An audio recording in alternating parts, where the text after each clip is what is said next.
নমস্কার, দেখছেন talk to Bangla. আমি অভিষেক রয়েছে আপনাদের সাথে। এই মুহূর্তে যে খবর নিয়ে উপস্থিত হয়েছি, মনসুন সেশন কবে শুরু হবে সেটাকে নিয়ে একটা জল্পনা চলছিল। তার কারণ মনসুন সেশন সাধারণত জুলাই মাসের মাঝামাঝি শুরু হয় এবং সেটাই কিন্তু এখনো পর্যন্ত এবছর শুরু হয়নি।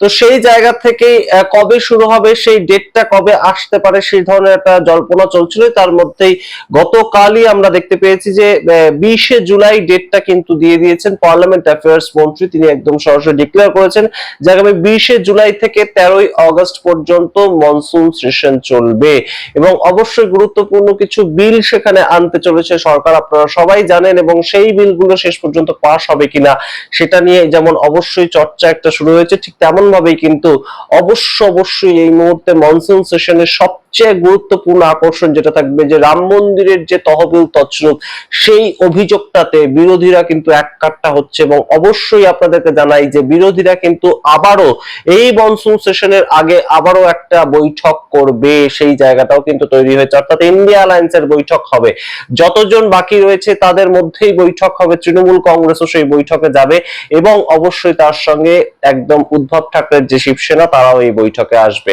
সমস্তটা মিলিয়ে জমজমাট একটা মনসুন সেশন, সেটার খবর সবে এসেছে। কিন্তু কোন কোন বিষয়গুলোতে ভারতীয় জনতা পার্টি দ্বারা পরিচালিত সরকার ধাক্কা খেতে পারে এই মুহূর্তে এই মনসুন সেশনে, সেগুলো আপনাদের সামনে ব্যাখ্যা করবো এই ভিডিওতে। তার আগে অবশ্যই আপনারা টক টু বাংলা ইউটিউব চ্যানেলটিকে সাবস্ক্রাইব করে দিন, জয়েন বাটন ক্লিক করে আমাদের পাশে সাথে থাকতে পারেন।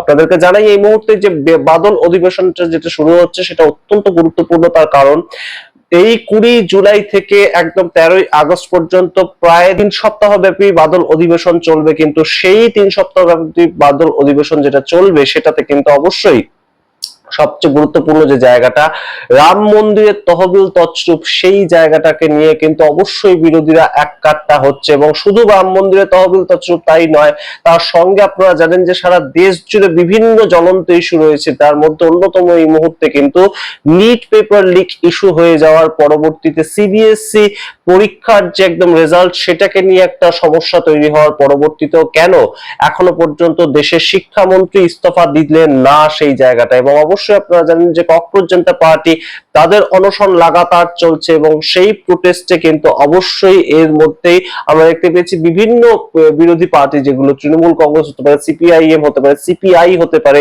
এবং কংগ্রেসের পক্ষ থেকেও কিন্তু তারা গিয়েছে এবং তাদের মঞ্চে দাঁড়িয়ে বক্তব্য রেখেছে। সুতরাং তারা যে এই বিষয়টাকেও একদম সরাসরি সংসদের অভ্যন্তরে আনবে, এই বিষয়টাও কিন্তু অবশ্যই গুরুত্বপূর্ণ। এবং তার সঙ্গে যে তাৎপর্যপূর্ণ বিষয়টা বিরোধীদের পক্ষ থেকে উঠে আসবে, সেটা কিন্তু ধারণা করা হচ্ছে যে এই মুহূর্তে সারা পৃথিবীর মধ্যে সবচেয়ে গুরুত্বপূর্ণ যে জায়গাটা ভারতবর্ষ দখল করেছিল অপারেশন সিন্দুরের পরবর্তীতে, সেই অপারেশন সিন্দুরকে নিয়ে কেন রাজনাথ সিং মিথ্যে ভাষণ করলেন যে আমাদের কোনো সেনাবাহিনী তাদের কোনো ক্ষতি হয়নি, সেটা কেন রাজনাথ সিং বললেন, এই বিষয়টাকে নিয়ে কিন্তু আলোচনা হবে। এবং আলোচনা না হলেও অবশ্যই সমালোচনার ঝড় উঠবেই, সেই জায়গাটাও কিন্তু তৈরি হচ্ছে। সরকারের পক্ষ থেকে কোন কোন কৌশল একদম আনা হতে পারে সেগুলো আপনাদেরকে বলি। সরকারের পক্ষ থেকে বিভিন্ন বিল আনা হতে পারে, সেটা নিয়ে চর্চা ইতিমধ্যেই শুরু হচ্ছে। এবং বিলগুলোর মধ্যে প্রাথমিক যেটা থাকছে ডিলিমিটেশন বিল। আপনারা জানেন যে সংসদের অভ্যন্তরে 543 সিট রয়েছে এই মুহূর্তে এবং 543টাকে বৃদ্ধি করে প্রায় 850 কাছাকাছি সিট করা হবে সারা দেশ থেকেই।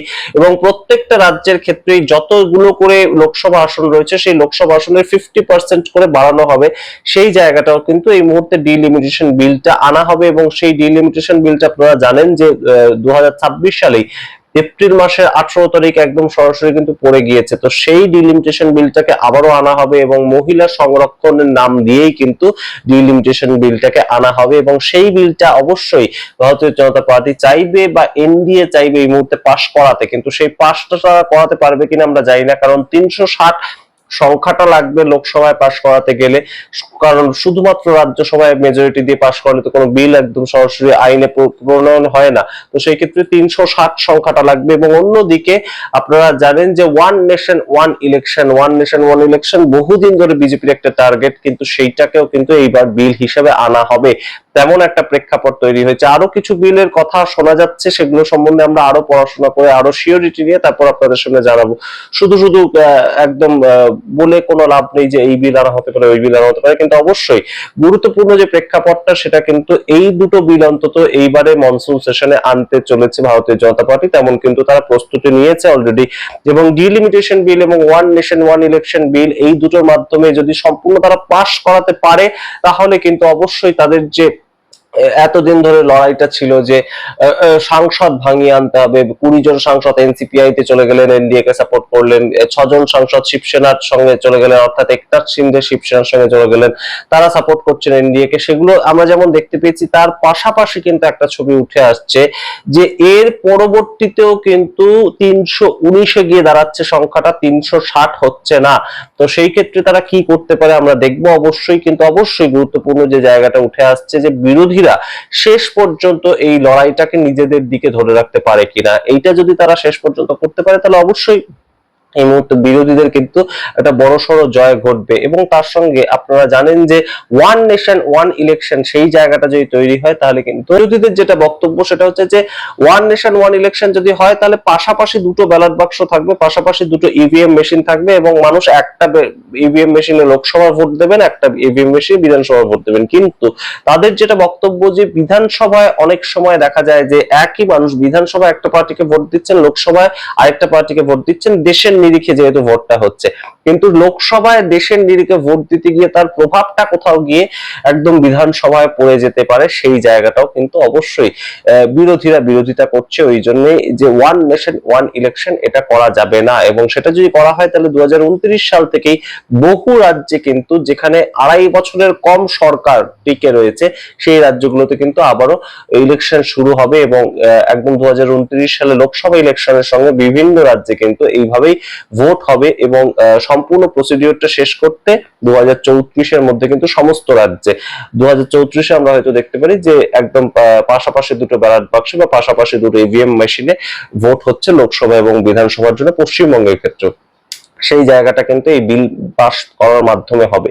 তো সেইটা হবে কিনা শেষ পর্যন্ত আমরা দেখবো। এই মনসুন সেশন অত্যন্ত তাৎপর্যপূর্ণ হয়ে দাঁড়াচ্ছে, তার কারণ আপনারা জানেন যে ওয়ান নেশন ওয়ান ইলেকশন এবং ডিলিমিটেশন বিল এইগুলোকে পাস করানোর জন্য প্রচন্ড চেষ্টা করছে ভারতীয় জনতা পার্টি, তাদের সংখ্যা বৃদ্ধি করে ইত্যাদি করে। কিন্তু তারপরেও যদি শেষ পর্যন্ত গিয়ে তারা পাস করাতে না পারে তাহলে কিন্তু তাদের মুখ পড়বে। এবং অবশ্যই বাদল অধিবেশনটা কিন্তু অন্যতম একটা জায়গা হয়ে দাঁড়াচ্ছে যেখানে বিরোধীদের কাছে প্রচুর বিষয় রয়েছে। সেটা অপারেশন সিন্দুর হতে পারে, সেটা বেরোজগারি হতে পারে, সেটা ইথানল মেশানো যে পেট্রোল সেটাকে নিয়ে আন্দোলন সারা দেশ জুড়ে সেটা হতে পারে, এবং তার সঙ্গে গুরুত্বপূর্ণভাবে অবশ্যই অবশ্যই রাম মন্দিরের যে তহবিল তছরূপ সেটাকে উত্তরপ্রদেশে ভোটের ঠিক 6 মাস আগে বাদল অধিবেশনে, শীতকালীন অধিবেশনে এগুলোতে কিন্তু অবশ্যই আর যে পার্টি করুক না কেন অখিলেশ যাদব সেই বিষয়গুলোকে যে একদম সরাসরি তাদের মূল ইস্যু তৈরি করবে আন্দোলন করার ক্ষেত্রে, সেটা কিন্তু বোঝা যাচ্ছে। সম্পূর্ণ রাখলাম আপনাদের সামনে এই মুহূর্তে 20 জুলাই থেকে। আমাদের চ্যানেল অবশ্যই নজর রাখবেন, আমরা সমস্ত ধরনের সংসদের অন্তত খবর যখনই সংসদ চলে সবার আগে আপনাদের সামনে প্রস্তুত করার চেষ্টা করি। যে কোনো মুহূর্তের ছবি আমরা দেখতে পাবেন আমাদের এই চ্যানেলে, তাই অবশ্যই সাবস্ক্রাইব করুন ইউটিউব চ্যানেলকে, এবং অবশ্যই জয়েন বাটন ক্লিক করলে আমরা এগিয়ে যেতে সাহস পাবো, সেটাও করতে পারেন।